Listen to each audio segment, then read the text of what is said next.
Well, all right. It's about that time. Welcome, everybody, to our November webinar. This will be our agenda today. We're going to get started with Lynda introducing our newest CNP team member, and then we'll hear from Sharon regarding procurement, and then we'll have Sean share some news from USDA Foods, and then we'll have Brian for non-competitive technology improvement grants. And then we'll hear from Cass regarding the NSLP on-site monitoring. And then Jessica is going to share some tidbits about the training, the upcoming training for the NSLP 103. And then we'll hear from Pamela from Literacy from the Lunchroom and Farm to School. She'll be covering a variety of events there, the Crunch, and do a poll. And then we'll hear from Kim regarding the Institute of Child Nutrition Trainings. And then we'll hear from her again for CNP Recipe Hub. And then to conclude us, we'll have Marianne regarding new SFSB branding and as well as the annual sponsor trainings and then some Dairy West updates.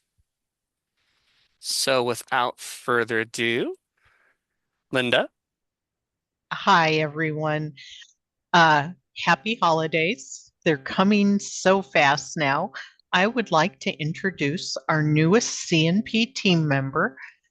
Next slide, Alex. It is Kendall Zorek, and she joined the team November 10th. She's worked at DHW for 2 years and brings a wealth of knowledge to her position. She has a bachelor's of science in public health from BSU. Yay, Broncos. Sorry, guys. Um, and she is going to be helping out with USDA Foods and budgeting for CACFP programs. So everybody welcome Kendall. Yay. That's it. Thanks, Alex. Thanks, Lynda. All right, and then we'll hear from Sharon for procurement. Sharon? Good morning, everyone. Um, Next slide, please, Alex. Okay, procurement purchase thresholds. The micro purchase threshold was recently increased to $15,000. A broadcast email was sent out to all sponsors, and this update is also included in MyIDO CNP in Download Forms Section 18, NSLP Procurement. If your school district chooses to adopt this new threshold, it must be formally approved and adopted by the board. Please note, if your district maintains a lower threshold, procurement procedures must follow that lower limit. In all cases, the most restrictive threshold applies. Next slide, please, Alex.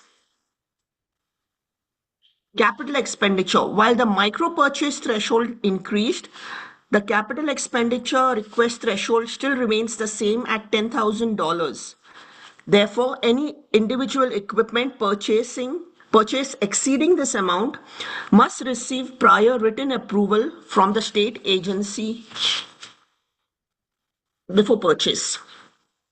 Next slide, please. We have also included a link for procurement on the landing page of the child nutrition programs on the SDE website. This new link provides valuable resources, including training and education opportunities relevant to procurement activities. You can see that link is marked in a red arrow. So you could click those links for any information that you would need regarding procurement. That's it for me. Thank you. Thanks, Sharon. All right, and then we'll hear from Sean for USDA Foods. Sean? Thank you.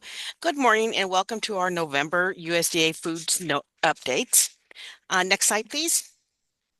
I wanted to start off by letting you know that I have sent in Idaho's request to reallocate $353,039 from entitlement to DoD favors. This is based on your responses to last month's DoD survey. Unfortunately, due to the government shutdown, USDA has not yet approved our request. Once we do receive approval, Kendall and I will go in and adjust the DoD amounts. Then those funds should be available to you. We will let you know when the adjustments have been made. Next slide, please. I wanted to thank you for responding to the ISNA and Advisory Council survey that was sent out. We received 74 responses, and those responses have been sent to the USDA Advisory Council. Your responses will help guide us on what processors and products will be offered in the 26-27 school year. Next slide. The updated list of the USDA Advisory Council members has been uploaded to our website. And it can be found there. The list contains their contact information, and we encourage you to reach out to them if you have any questions. These are your peers that are out in the schools and have abundance of information and are willing to help you with your questions on menuing, ordering, co-ops, and inventory management. Next slide, please. Now that we are well into the 25-26 school year and your orders are coming in, it's time to start thinking about next school year for ordering USDA foods. Next month, the USDA should be releasing the foods available list for 26-27. A FAL survey will be going out. Those responses and input from the Advisory Council will help determine what products Idaho will include in the catalog. The state will then start setting up the catalog and updating the web SEM forecasting worksheets for next year. I have tentatively set up the catalog opening and closing dates for February 17th and March 6th. Next slide. As a reminder, USDA Foods offers both direct delivery and further processed items. Direct delivery of those USDA commodity items that are ordered and delivered to the state warehouse. Once the product has been delivered to the warehouse, districts then go into Gold Star Foods ordering system and request delivery. Further processed is when USDA raw bulk material is diverted to a processor to be turned into products such as French toast sticks, chicken nuggets, or potato products. Last month, following the webinar, we offered training with Gold Star Foods on that reviewed the process to order and check your inventory. This was focused on direct delivery items. The training was recorded and is available in the CNP training portal. Next slide.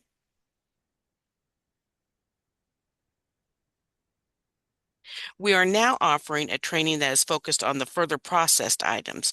This is scheduled for December 2nd, and Gold Star Foods will provide information on ordering and managing your inventory of further processed items. You can sign up for this training on the CNP training portal. This training will also be recorded and posted, as was the last one, for those that are unable to attend. Finally, I wanted to remind you that the annual USDA Foods Training that will be held January 27th at Dairy West in Meridian. This is an in-person training and is scheduled from 8 a.m. to 2 p.m. The NSLP 103 training will take place the following day for those of you who wish to attend both. Registrations for both these courses can be found in the CNP training portal. And that's all I have. Thanks, Sean. All right, and we'll hear briefly from Brian, who'll be presenting the NTII grants. Brian? Good morning, everyone. Go ahead, next slide. So round two of the mini grants have been opened up. Applications were released on November 3rd, and we sent out an email to all NSLP, SFSP, and CACFP sponsors on November 4th. If you want to learn more information about the grants, go ahead and visit our website at Awards, Grants, and Recognition. Now, all applications are due December 19th, and we will award by January 9th. Equipment purchased and installed within 6 months, that would be January 1st, 2026, if you are awarded the grant. Go ahead and move to the next slide. So eligible uses. We have $150,000 available. You have to operate the NSLP, SFSP, or the CACFP. And what you'll do is you'll purchase technology tools that will implement new systems or will enhance or replace current systems. So you can upgrade your hardware, software, or implement training. Each request has a maximum limit of $24,000, and you must submit 3 comparable price quotes for equipment to be purchased with the application. And that's it. Thanks so much, Brian. All right, and then we'll hear from Cass on NSLP on-site monitoring. Cass? Well, thank you so much, Alex. And good morning, everyone. Happy Wednesday to you, to all of you. Next slide, please.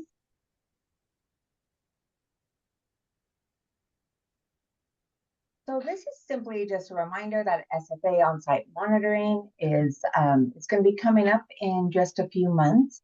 So basically, all schools are required for each site that you operate NSLP, 100% of your sites need to be monitored for lunch and half of your breakfast sites, so 50% of breakfast.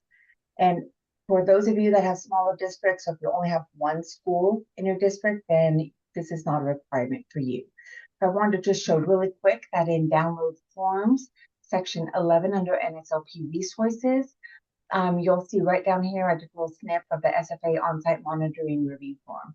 So the form's really easy. So basically it just asks yes or no questions. If there's something that you answer no to, then that's an area that that you can work on. So next slide, please. I also wanted to share that that it's a really good idea, and I could even say best practice, to conduct SFA on-site monitoring early in the school year. And this is helpful for many reasons. So this can help identify and correct issues before they become bigger problems, provide timely training and support to staff, ensure accurate claims from the beginning, and establish great communication as well as expectations of your team. So those are just some recommendations from the NSLP team, and love to see you guys get started on that and check out how your teams are doing. Next slide. And this is simply just a reminder, if anyone has any questions, it doesn't have to be on SFA on-site monitoring, it could be on anything. We're just literally an email or a phone call away, but we can be reached at the website on the screen there. And I especially want to reach out to any new food service directors, as if there's anything that you may be struggling with or have questions on, you do not need to go through that alone. Please feel free to reach out, and we would be more than happy to assist you. And that's all for me, Alex. Thanks so much, Cass. All right, we'll hear from Jessica regarding NSLP 103 training. Jessica? Morning, everyone. Next slide, please, Alex. So this is just a reminder that NSLP 103 is open in our CNP digital learning portal for registration. This training will occur January 28th, 2026 in person at Dairy West in Meridian. We have the agenda also. We'll be talking about procurement, resource management, mid-year check-in, and wellness and smart snacks. So like I just mentioned, registration is open. We hope to see you in January. Thank you, Alex. Thanks, Jessica. All right, and we'll hear from Pamela regarding Farm to School. Pamela? Thanks, Alex. Hi, everybody. Welcome to November. Next slide, please. Just a last reminder that the Farm to School Crunch event reimbursement mini grant is available. So if you set up your Crunch event and registered online, purchased your Idaho grown produce and took pictures of your event, please let me know, and I'll send you an application for your reimbursement. And that was our Farm to School month in November. Thanks. Next slide, please. Literacy from the lunchroom. Next slide, please. So I've typically highlighted children's books, and this is a grown-up book. So even the middle schoolers and the high schoolers would find something interesting in here. This is as Wendell Berry says on page 182, eating is an agricultural act. This excellent book from 2021 is about far more than what we eat. Alice Potter speaks to our ability to exercise patience to achieve the important things in life, including making meaningful connections with others. Alice also founded the Edible Schoolyard Project, a nonprofit organization dedicated to the transformation of public education by using organic school gardens, kitchens, and cafeterias to teach both academic subjects and the values of nourishment, stewardship, and community. Edible education provides hands-on experiences that connect students to food, nature, and each other. At its heart is a dynamic and joyful learning experience for every child. So can go ahead and check those out. And next slide, please. Okay, this is farm to school poll time. Next slide, please. Pulses. Pulses are edible seeds of legumes that are dried peas, lentils, chickpeas, and dry beans. And you're already familiar with them if you're serving chili, of course, or hummus. So there's the Patrick Leahy Farm to School grant that we're applying for, and that would focus on bringing more pulses into school meals. If you would be so kind as to help me out with the poll. I'm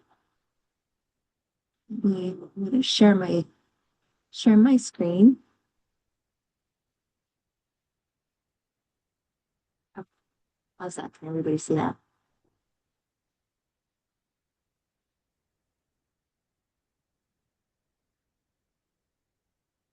All right, so key areas that this is going to cover is nutrition, operations, administration, and communications and marketing. Here again was the Mentimeter access code, it's the QR code. So our first question, what are the pluses for pulses in child nutrition programs? Anybody just type in something that's supposed to be a word cloud. Is it if you've ever used pulses in child nutrition, healthy, very nice.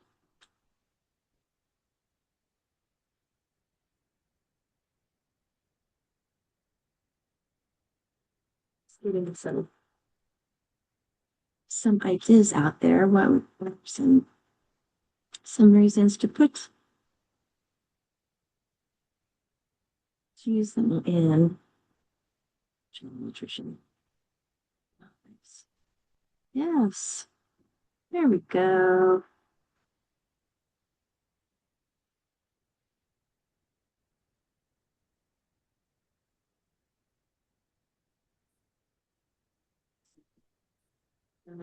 Yes.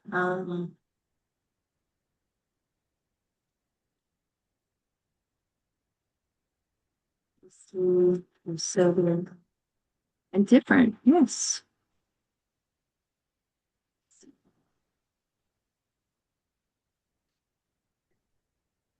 Here's one. Well, local.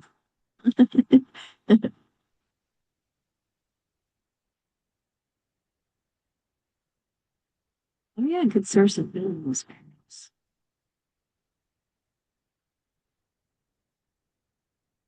Variety of veggies. Oh yeah, because they pulses count as a meat alternate or vegetables.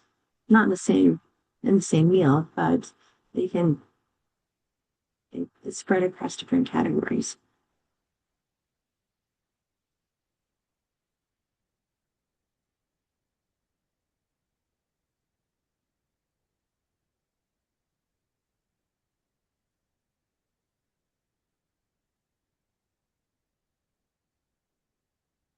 Awesome. Thanks, you guys. And this poll is going to be open for a few more days if you want to go in and do it. Or if you're watching the recording.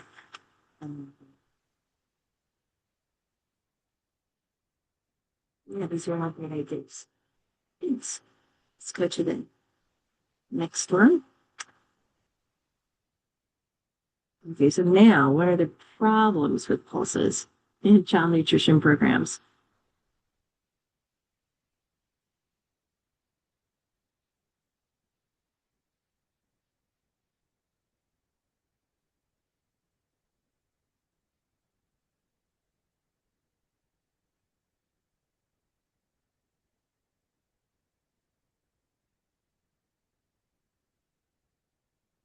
Oh, maybe they're unfamiliar.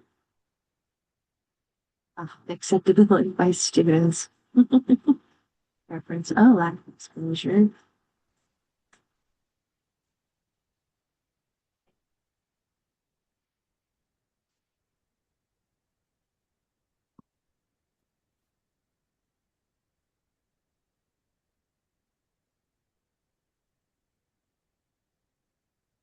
Everybody's used to having chickpeas or lentils for supper.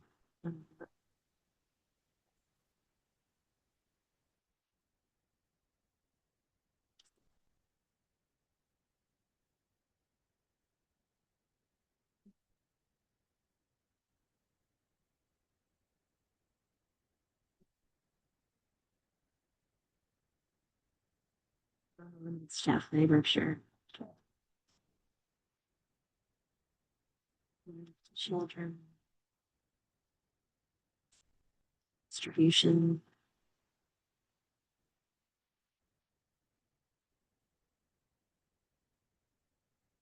Thanks, you guys.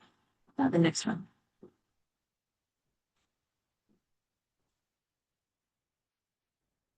Please rank the following potential barriers to scratch cooking.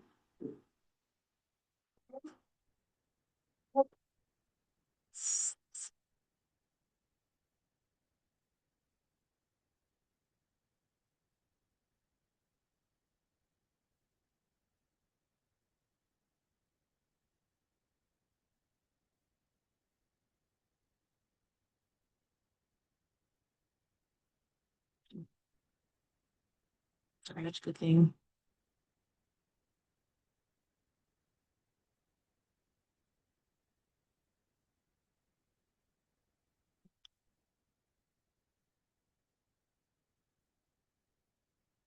The cost is on the bottom. Oh, good.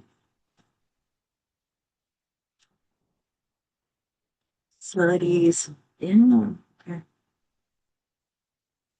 Because they do take some attention. Thanks, you guys. Just a couple more.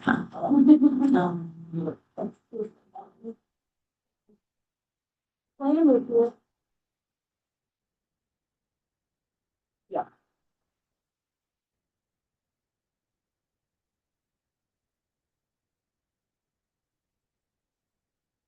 If I serve it, they will eat it. Chili with beans, lentil pot pie, split pea soup, chickpea salad,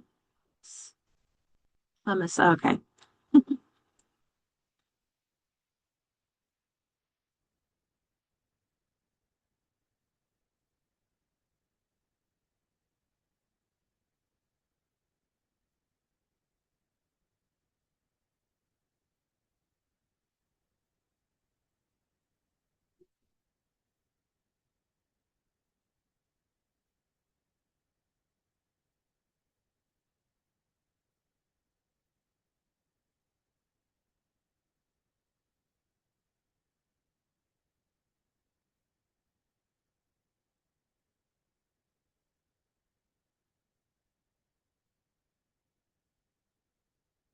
Oops.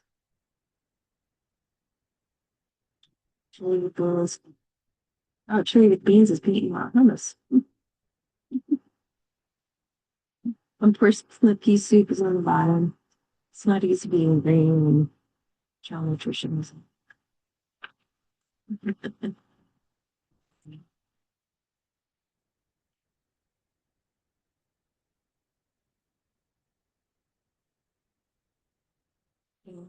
This is for the image of pulses from the customer's eyes, being students, and this is a rank of the score of 100.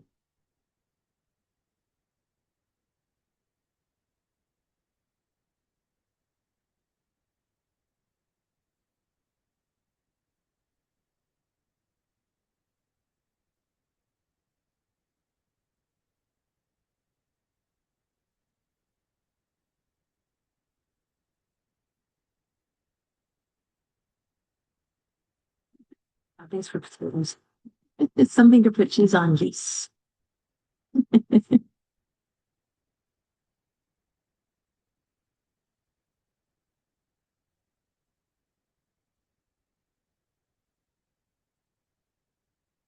Very nice. Okay.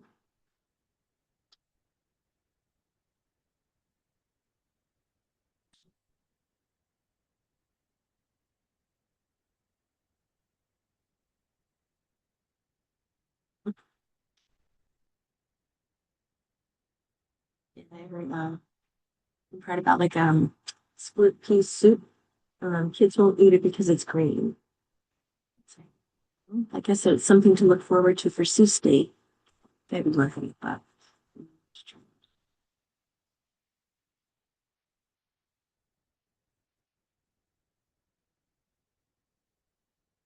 alrighty, you guys. Thank you so much for indulging me in the next meter. Oh, and then with grocery prices rising, I am concerned about food costs and would like to add this to my needs. Food costs and with employees, I'm not concerned about food costs.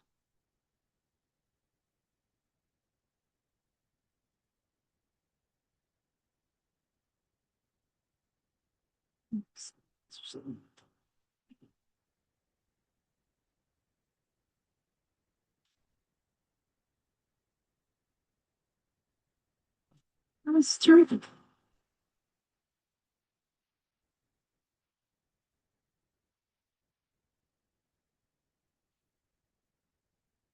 And then I would be willing to try Meatless Mondays featuring pulses during Farm to School month. So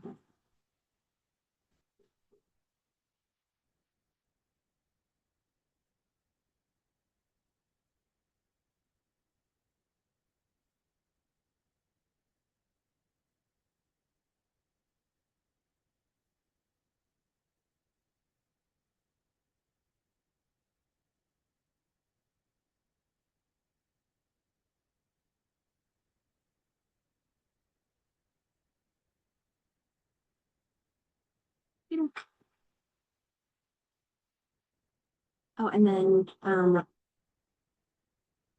this is we can strongly agree, disagree, and then my staff skills with the I have high confidence in my staff's skills with equipment for processing pulses. And I have high confidence in my facilities ability to process pulses. I have high confidence in the Idaho farmers' ability to supply the challenge programs. And I have high confidence in the distributor's ability to deliver pulses.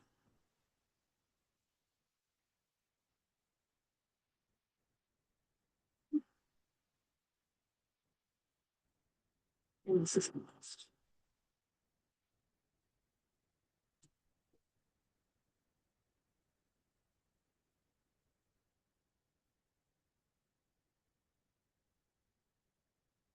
Cheers. And then last one, if anybody who's watching or recording still wants to participate, you can follow. Thank you for your participation. I appreciate you allowing me to. It comes back to me. Awesome. Go ahead, Pamela. School forecasting. Okay, next slide, please. So it's the winter season and the best time to schedule meetings and discuss upcoming menus with farmers.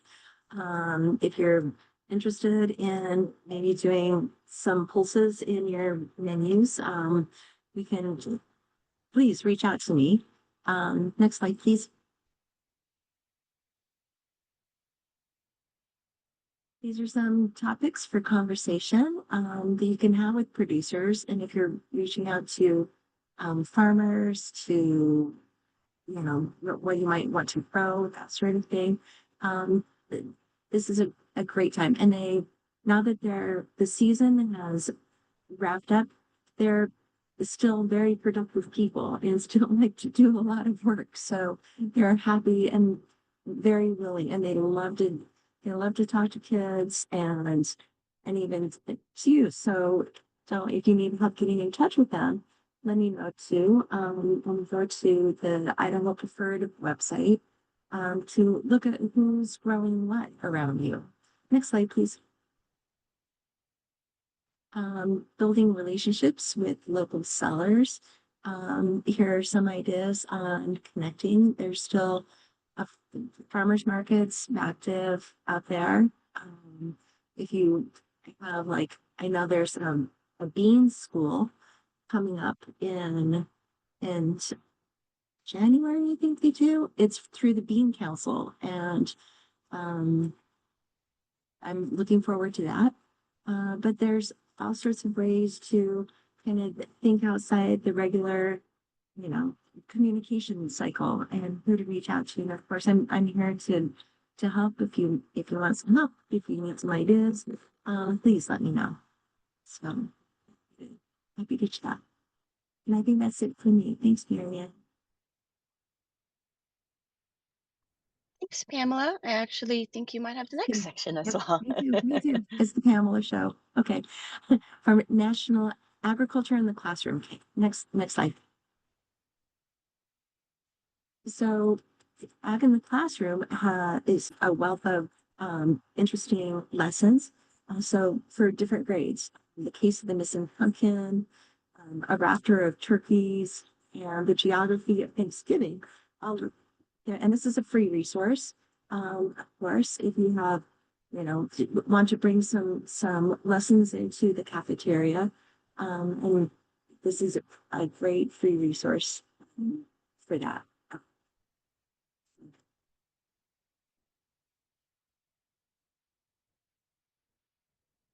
Next slide.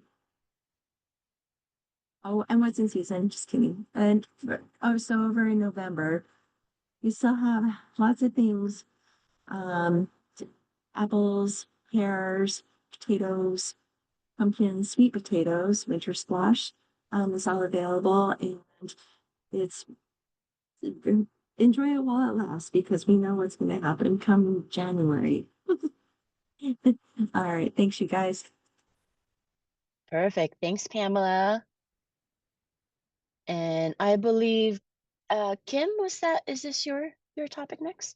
Yes, thank you, Marianne. Good morning, everyone. I'm happy to share with you resources available on the Institute of Child Nutrition website. Next slide, please. If you're looking for trainings for professional development, ICN is an excellent resource with their ICN iLearn trainings by program area and the monthly STAR webinars. November STAR webinar is tomorrow, November 20th at 3 p.m. Eastern Time, 1 p.m. Mountain Time. And the topic is strategies to reduce food waste in schools. Also, Culinary Institute of Child Nutrition provides culinary quick bites on basic food prep skills with written guidance and video clips, resource categories on menu planning and cooking techniques used for preparing recipes, along with a new manual on facility design and equipment purchasing. So great resource. In addition, some recent resources available for schools are the school year 2025-26 Flavor Forward, Industry Recipe Trend Guide, school staff trainings on sodium reductions, and nutrition standards on added sugars fact sheets.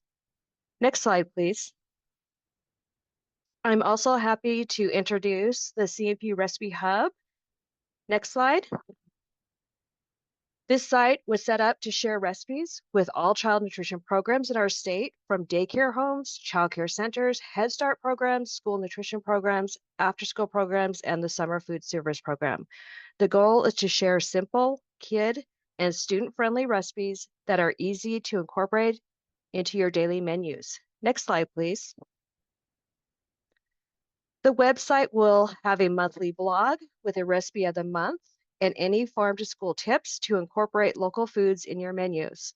The homepage includes a recipe submittal form to submit your standardized recipe to use to us and to credit to the meal pattern and post in our Idaho CNP cookbook. Next slide, please.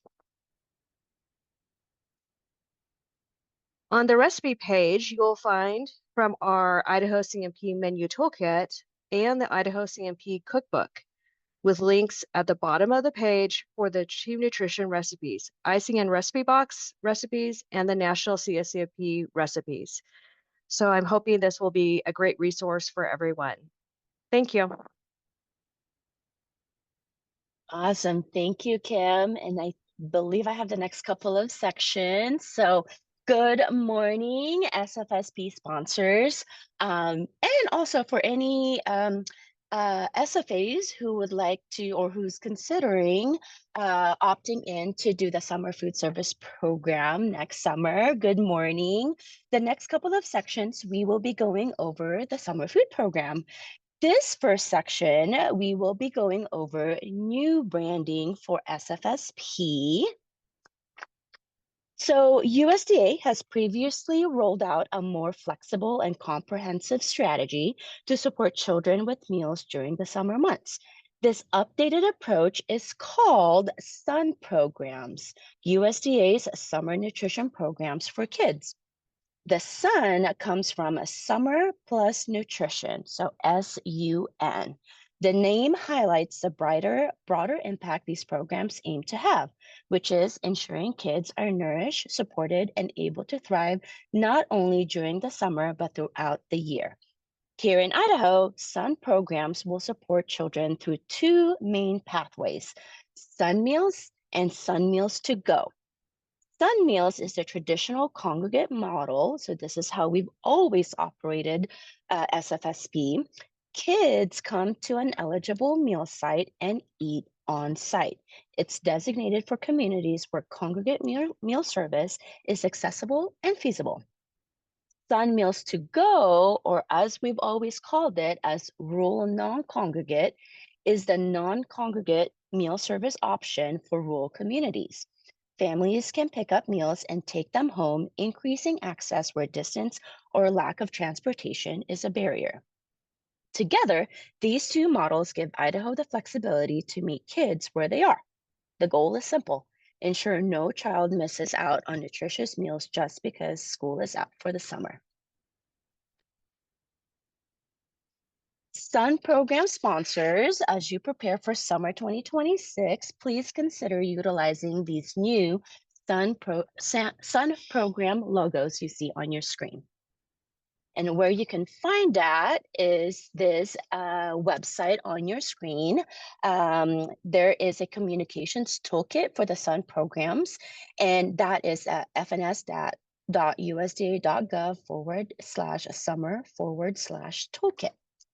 There's a lot of information with this communications toolkit, so I encourage you to swift through it as you plan for your summer operation for next year.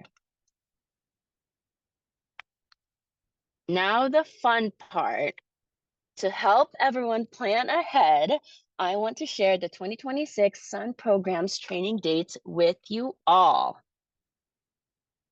Now, there's a big change. Beginning in program year 2026, we are shifting how we deliver summer meals trainings. Instead of hosting separate 101 and refresher sessions, the state agency will move to one streamlined, consolidated training for all sponsors. The updated training will now be called SFSP Annual Sponsor Training. This new name reflects the unified format and consistent expectations for all sponsors. The training will be in person to ensure program contacts receives hands-on interactive support, and this format will also allow us better discussions, questions, and networking amongst sponsors, especially the new ones coming on board. Every designated SFSP program contact must attend one annual sponsor training session each year. Attendance is required to ensure all program contacts receive the same information, updates, and expectations. Program contacts may bring one additional staff member depending on space and availability. Final confirmation on this will be made after all sponsors have registered, so we can prioritize required attendees first. Lastly, as a reminder, attendance is mandatory. Sponsors who do not attend the required training will not be approved for operations. The state agency is still finalizing the last location for the Coeur d'Alene area, and once this is done, registration will open. For now, be sure to save the date for the next following slides. Oh, there you go. There's the first one. Now, before we all start hyperventilating about the training in February, I assure everyone that I have checked the Farmer's Almanac. Shout out to Kim for sharing. And according to their predictions, the weeks that I've selected should be perfectly fine for travel. The following annual sponsored training dates are as follows. In Northern Idaho, we will be in Coeur d'Alene area. Date and location is yet to be determined, and I'm hoping by the end of next week, we will finalize the specific location, the address, and the time, as well as the date. In Eastern Idaho, it will be at the Gallery in Pocatello School District, located at 4200 Hawthorne Drive in Chubbuck. The training will be on Thursday, February 19th, 2026. And finally, here in Southwest Idaho, it will be at Dairy West. Shout out to our partner at Dairy West, located at 743 North Touchmark Avenue in Meridian. The training will be on Tuesday, February 24th, 2026. Trainings will begin at 8 a.m. Mountain Time. While the schedule is blocked until 5 p.m., please note the new format may not require the full day.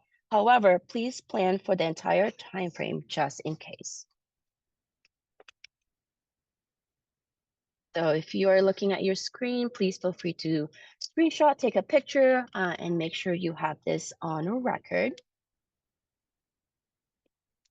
Onto the annual Rural Non-Congregate, or again, Sun Meals to Go training. If you're planning or at least thinking about operating the Sun Meals to Go, please be sure to attend one of these trainings. As you can see, both offerings for the training will be virtual through Zoom. The first option is Friday, March 13, 2026 from 8 a.m. to 12 p.m. Mountain Time. And the second option is Friday, March 20th, 2026 from 12 to 4 p.m. Mountain Time. I hope you all marked your calendars. More details in the registration link will be coming soon as we finalize the last location for the training. And if you have any questions or anything at all, please feel free to put that in the chat box or shoot me an email. All right, so then for some topics, for some updates from Dairy West, Dina Benson is kind enough to share us some tools and resources and some updates from Dairy West. She will be making an order for their legendary drop kits and would love to offer them to Idaho directors. We go to the next slide. This information on your screen talks about the new Smart Swaps resources. Smart Swaps is your go-to resource for school nutrition, sample menus, easy recipes, and educational training materials. Get inspired, get organized, and confidently serve healthy, delicious, and compliant meals to your students.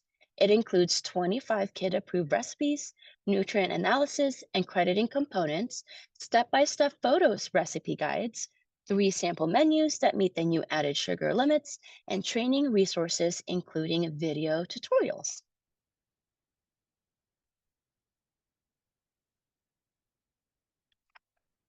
The webinar was hosted by SNA to introduce Smart Swaps on October 29th. The recording will be available soon on the SNA website. Also, FRAC hosted a webinar on Thursday, November 13th at 2 o'clock, and I'm sure the recording will also be available soon. And if you all have any questions regarding this section from Dairy West, please feel free to send an email to Dina. Dina, if you haven't already, please feel free to put your contact information in the chat box. I'm sure everyone already has it, but just in case. And with that, actually, let's look at, do we have any questions on the chat box? Nope, I don't see any. So with that, third Wednesday of every month, so January, it will be January 21st, 2026. Again, we'll be sure to update that on the recording. There is a question in the chat box. Will a copy of this webinar be available to listen to after this? Yes, we will. Alex, our admin assistant, will provide the recording once we get, the translation and all of those things, especially since we switch from him presenting the slides to my computer. We will be sure to share this with everyone once the recording is finalized. So with that, here's our non-discrimination statement and our contact information. Thank you all for attending today's webinar. We all hope you have a wonderful holidays this next month and hope you enjoy some break as well. Thank you for attending, everyone. Thanks for all you do for kiddos. Enjoy your holidays.